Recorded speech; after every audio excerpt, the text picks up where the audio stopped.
Imagine it, not as a dance, not as a hunt, but as a silent auction. It is held in a cathedral of your own making, vast, cold, and echoing. The air hangs thick with the scent of snuffed-out candles, stale incense, and the faint, sweet perfume of decay. The pews are filled not with people, but with ghosts. The ghost of your father's approval, the specter of your first heartbreak, the chattering spirits of every advertisement that ever told you you weren't enough. And on the block, under a single unforgiving spotlight, is you. Or rather, pieces of you, sold off, one by one. The auctioneer is a shadow with her voice. She doesn't use a gavel. She uses silence, a withheld smile, a delayed text message, a glance that lingers a second too long on another man. These are her tools. And you, my friend, are not just the item being sold. You are also the most desperate bidder in the room. The first lot is your solitude, that glorious, sacred kingdom of silence, where you are beholden to no one, where your thoughts can stretch their legs and wander without a leash. Remember it? The quiet hum of the refrigerator on a Tuesday night, the freedom to read a book for 4 uninterrupted hours, the simple, profound peace of being utterly, unapologetically alone with the person you are supposed to know best. She makes her bid. A casual, "You're always so quiet. What are you thinking about?" And you, terrified of the silence, terrified of being deemed boring or distant, you sell. You fill the space with chatter. You translate the sacred, untamed wilderness of your inner world into a neat, manicured garden of acceptable conversation. You trade your sovereignty for a flicker of her attention. Sold. For the price of not being alone tonight. The next lot is your passion. Not your job, not your hustle, but that strange, useless, beautiful thing you do for no one's approval. The thing that sets your soul on fire. Building model ships, writing terrible poetry, mastering a forgotten folk song on a dusty guitar, that little pocket of defiant joy that is yours and yours alone. Her bid is subtle. A soft laugh. You spend so much time on that. Or perhaps, why don't we do something together instead? And the fear creeps in. The fear of being selfish. The fear of being seen as a child with his toys. You start to see your passion through her eyes, as a rival for her time. An indulgence, a waste. So you pack it away. You put the ship in the attic, the guitar in its case. You trade that fire for the lukewarm comfort of her proximity. You convince yourself it's a noble sacrifice. It is not noble. It is self-immolation, performed slowly so as not to alarm the audience. Sold. For the promise of a shared future that looks suspiciously like her present. This is the Machiavellian masterstroke of modern romance. It is not a battle of swords, but a war of attrition fought in living rooms and bedrooms over text messages and dinner tables. The true power lies not in who loves more, but in who needs less. And a man who chases validation is a man who bleeds need from every pore. He is a walking famine, begging for scraps from a table where he was meant to be the host. They say in old forgotten folklore there was a creature known as the Glimmer Wife. She was not a monster of fangs and claws, but a spirit woven from moonlight and men's longing. She would appear to a lonely traveler and offer him everything he desired: warmth, beauty, a voice that sounded like honey and forgotten lullabies. All she asked for in return was a small piece of him. A memory, a secret fear, a single cherished ambition. The traveler, so enchanted, would always agree. And with each piece he gave away, she grew more solid, more real, more radiant. And he grew more transparent, more hollow. Until one day, he was nothing but a faint outline, a ghost in his own life, orbiting a star that had consumed him. He had traded his substance for a beautiful reflection. We call this compromise now. We call it making it work. Schopenhauer would have called it what it is. The triumph of the will to live over the will to be.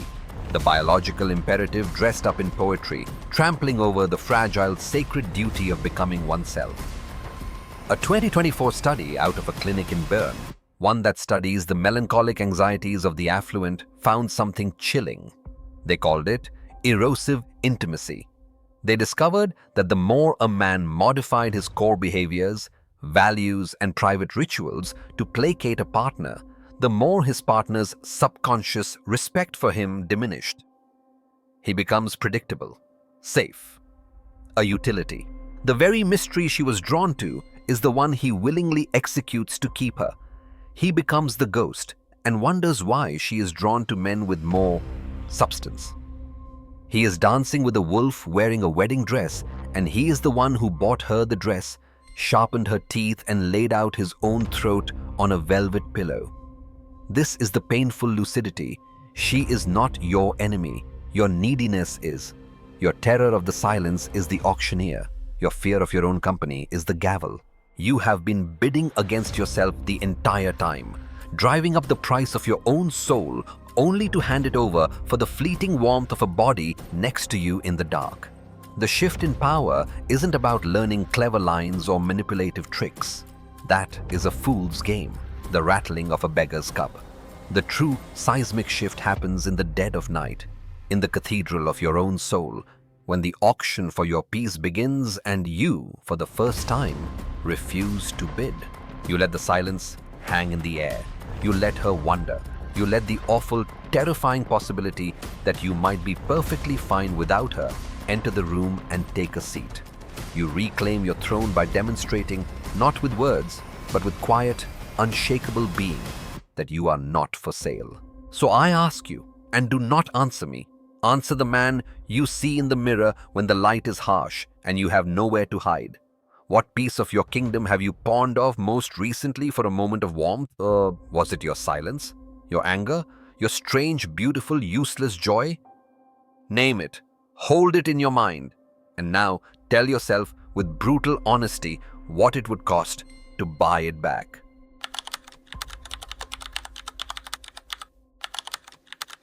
The delusion that you can turn another's chaos into your peace. Here's a joke for you. What is the difference between a lover and a psychiatrist? The psychiatrist at least has the professional courtesy to charge you by the hour while you pour your beautiful madness into their ear. A lover demands it for free and has the audacity to call it intimacy. And you noble fool, you call it a mission. You see her and you don't just see a woman, you see a grand romantic project. A shattered mosaic you believe only your patient hands can restore. Her chaos isn't a red flag, it's a siren song, whispering of a depth other, simpler women lack. Her wounds are not her own to heal. They are a lock for which you are convinced you are the key. You are the alchemist. She is your lead, and you will spin her into gold. You set up your laboratory in the heart of the relationship. The air grows thick with the sulfur of your expectations and the sweet, poisonous fumes of your own ego. Your tools are not alembics and crucibles, but patience, logic, and unsolicited advice. You listen to her storms, her frantic anxieties, her dark histories, and you see it all as raw material. Prima materia, the base element from which you will forge a masterpiece. A healed woman, a stable relationship, a testament to the transformative power of your love. What magnificent arrogance! You are not in love with her. You are in love with her potential, which is a polite way of saying you are in love with your own reflection in her future. You are Pygmalion, but your hubris is far greater. He only sought to bring a perfect statue to life. You seek to chisel a living, breathing, chaotic human being into the shape of your personal fantasy of peace. You chip away at her wildness, sand down her sharp edges, paint over her darkness with the bland beige color of your reason. And she lets you, for a time, because your attention is a powerful narcotic. Your steady presence is a balm, but you are making a fatal miscalculation. You believe you're fixing a broken machine. You are not. You are trying to domesticate a hurricane. You spend months, years, decoding her. You become an expert in her particular brand of storm. You learn the pressure drop that precedes a rage, the shift in the wind that signals a retreat into silence. You fancy yourself a master strategist, navigating her moods like a general moving armies across a map. But it is a map of a country that is constantly rewriting its own borders. You are winning battles in a war that can never ever be won because the war is not with you. It is with her, and you are just a tourist in her war zone, offering bottled water and bandages while the bombs fall. The alchemist's lie is this, that you can achieve a noble end through a corrupt process. The process is corrupt because your motive is selfish. You are not trying to heal her for her sake, you are trying to heal her for yours. Her chaos disrupts your peace. Her drama drains your energy. Her instability makes your future feel uncertain. You are not a doctor. You are a man trying to soundproof his house from a storm, and you've decided the easiest way is to command the storm to cease. There's a story about the great physician Paracelsus, the father of toxicology. He famously said, "Sola dosis facit venenum." The dose alone makes the poison. A little of her chaos is exciting, intoxicating. It makes you feel alive, necessary. But a sustained high dose, it becomes the very poison that sickens your own soul. You absorb her anxieties. Her traumas start to echo in your own mind. You, the steady rock, begin to crack. The laboratory becomes a prison.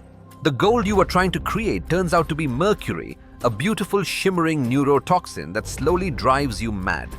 A recent paper, one of those grim 2025 psychological dispatches from a world awash in anxiety, called it the projective salvation complex. They found that men with a high need for control are disproportionately drawn to volatile partners. Their subconscious calculus is terrifyingly simple. If I can fix this impossible person, it will prove my ultimate worth. It will validate my strength. It is a desperate gamble for self-esteem disguised as selfless love. The study concluded with chilling understatement that the complex is a near-perfect predictor of sustained psychological distress. Near perfect. The power shifts back to you the moment you abandon the laboratory, the moment you see the lead for what it is, lead, and the gold for what it is, a fantasy.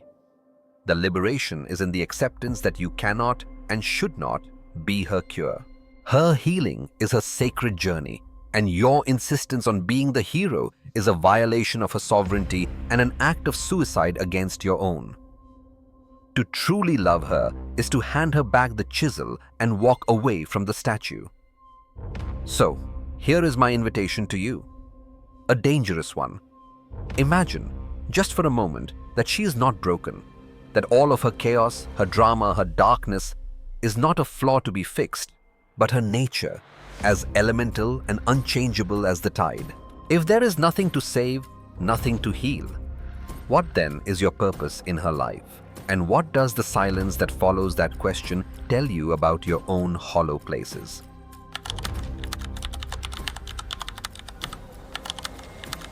The terror of discovering you are a stranger in the one place you can never leave, yourself. There is a secret I have never said aloud. Not to a priest, not to a lover, not even to the bottom of a bottle. It is this.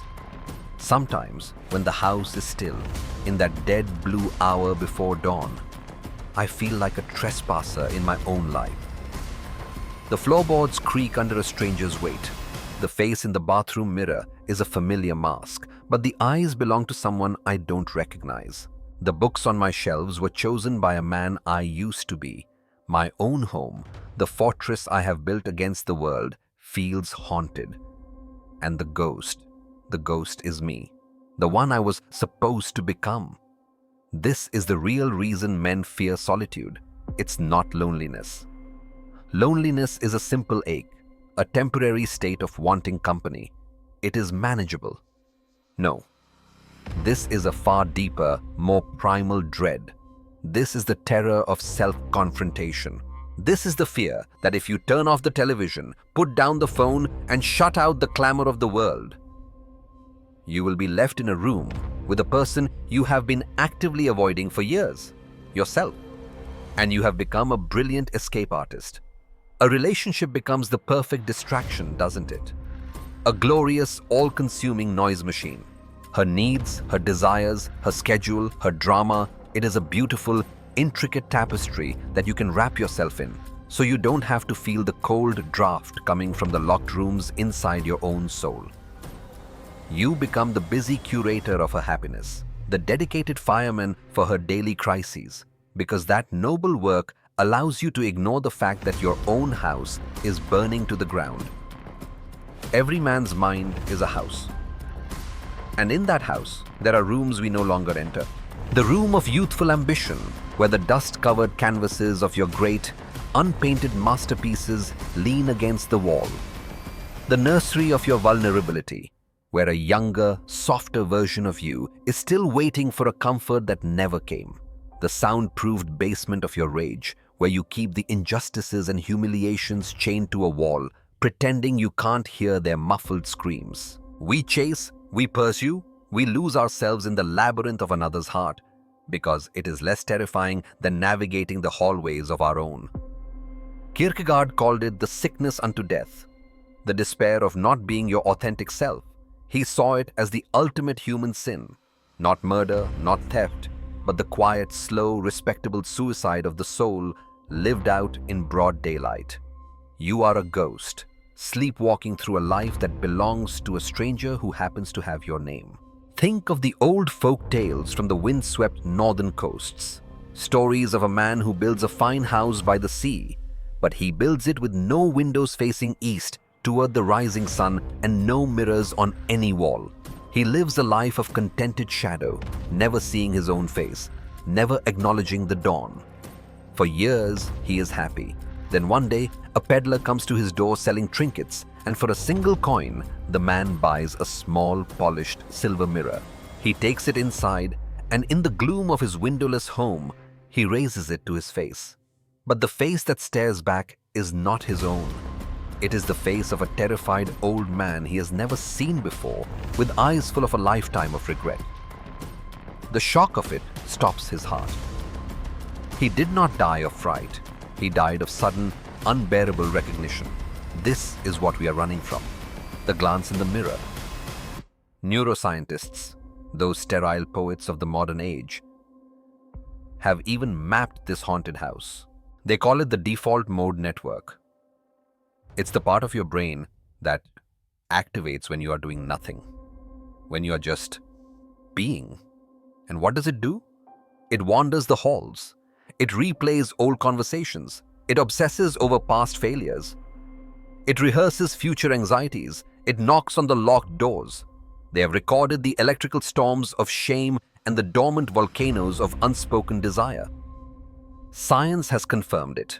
Leave a man alone, and he will be visited by his own ghosts. The power shift we seek, the liberation from the chase, is not found in another person.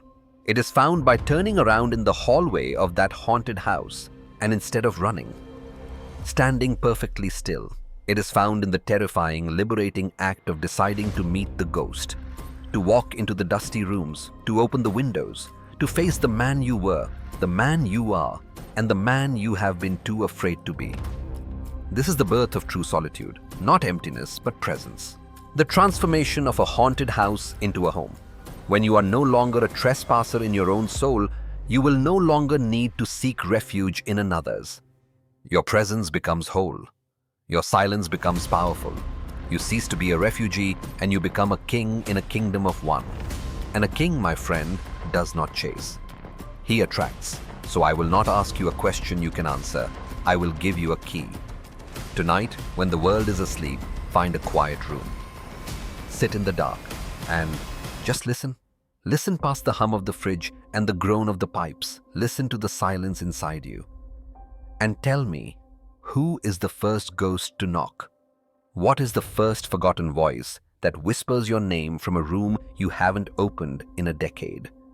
Don't tell me. Just have the courage to hear it.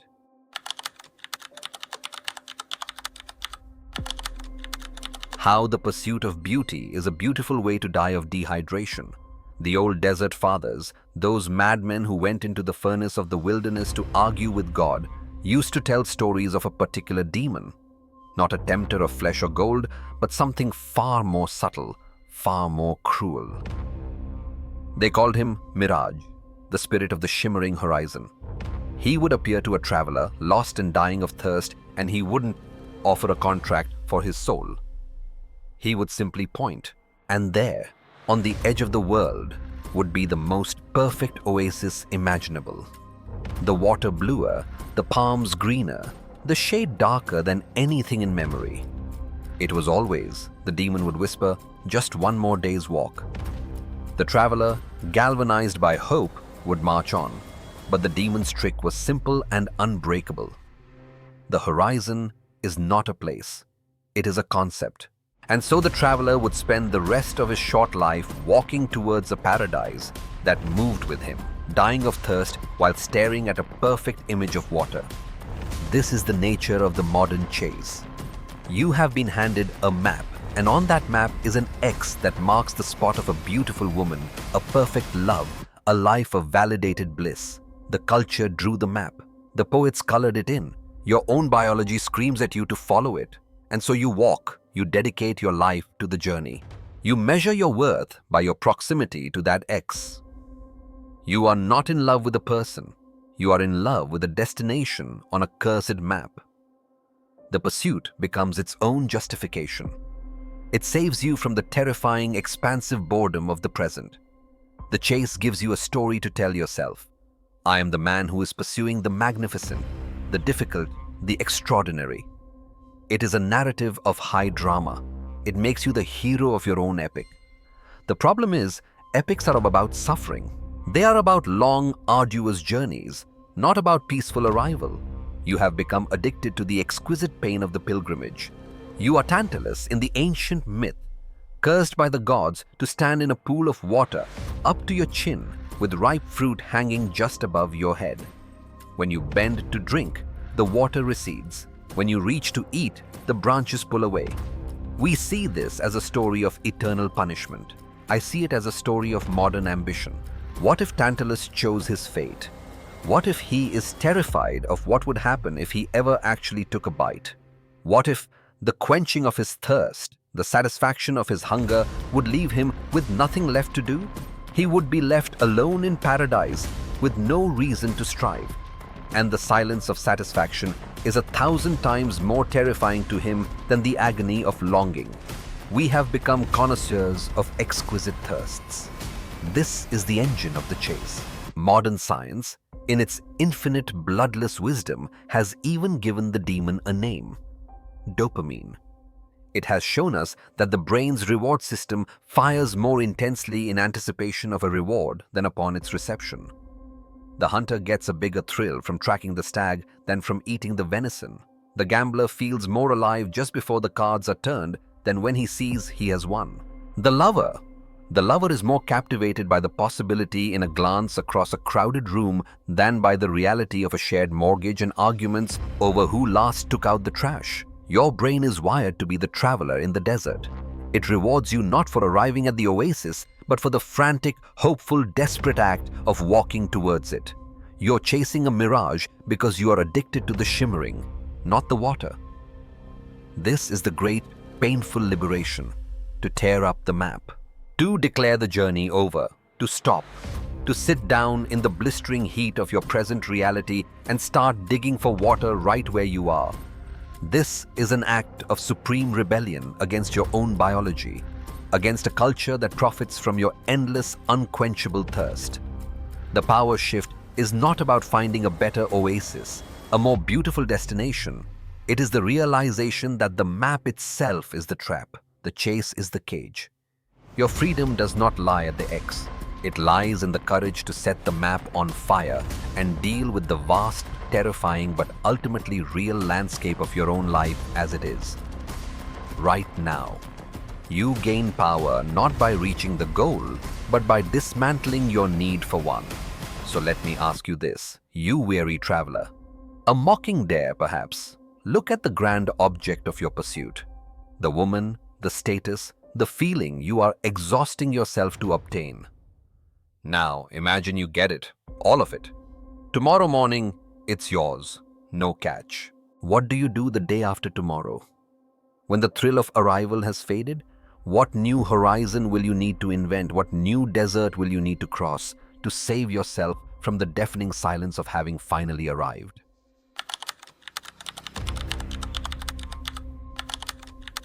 How the greatest power comes from wanting nothing, becoming a void that pulls the world to you. Let me tell you the most dangerous secret in the world of men and women. A secret so potent, so fundamental, that once you understand it, you can never return to the comforting blindness of your old life. It is the kind of truth that feels like a betrayal. It is this: the one who wins is the one who is most willing to lose. Utterly, completely, without performance or pretense. We spend our lives striving. We build ourselves up. We accumulate muscle, money, status, knowledge. We try to become a sun, bright, hot, powerful, believing that others, like planets, will be drawn into our orbit by the sheer force of our radiance. We burn and we burn and we burn, exhausting ourselves to be the biggest, most brilliant star in the sky. This is a lie. This is the final, most exhausting illusion. The most powerful force in the universe is not the exploding star. It is the dead one.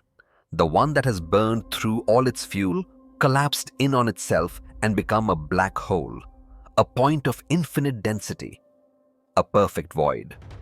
A place of absolute nothingness that pulls everything, light, matter, time itself, irresistibly towards it. It does not chase. It does not burn.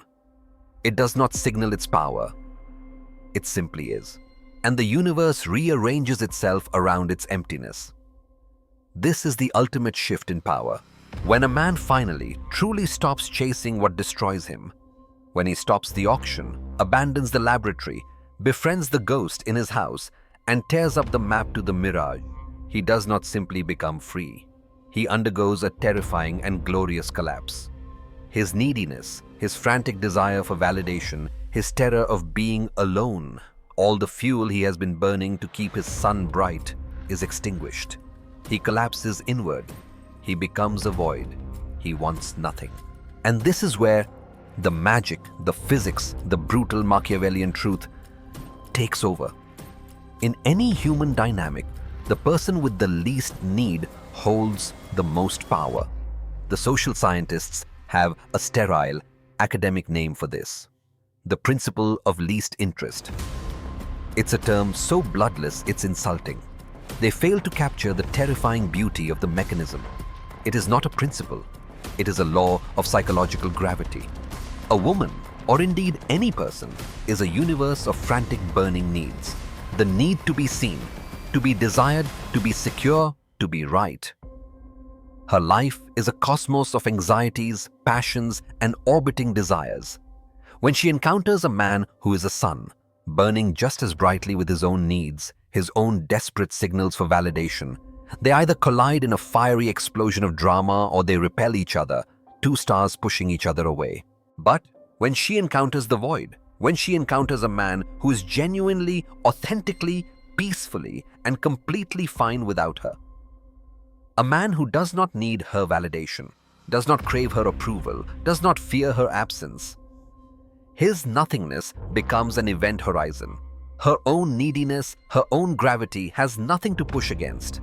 It has nowhere to go but in. His lack of desire becomes the most desirable thing in the world. His silence becomes a canvas on which she paints her own fantasies. His self-containment becomes a fortress she suddenly wants to find her way inside. He is no longer orbiting her world. She begins, unconsciously, irresistibly, to be pulled into his. This is not a strategy. It is the crucial point. If you pretend to want nothing in order to get something, you are still a burning star, just hiding your light. You are still playing a game. The void cannot be faked. The universe knows. She knows on a level deeper than words. The collapse must be genuine. The death of the needy self must be total. This is the meaning of Nietzsche's amor fati, to love one's fate. To accept everything, to need nothing to be different, to find your center of gravity so utterly within yourself that the pulling and pushing of the outside world becomes an irrelevant cosmic dance you can watch with detached amusement. The Stoics knew it. Marcus Aurelius, writing in his tent on a cold battlefield, understood that the only true empire was the empire of the mind. Your power is not in conquering the world, but in conquering your need for it. When you want nothing, you are free to receive everything. When you are willing to lose her, you become the one thing she is terrified to lose. It is the ultimate paradox, the final, haunting, and painfully lucid truth. You gain the kingdom by abdicating the throne. You win the war by laying down your arms. Not in surrender, but in victory over your own inner conflict. So here is the final, terrible test. The only question that has ever mattered.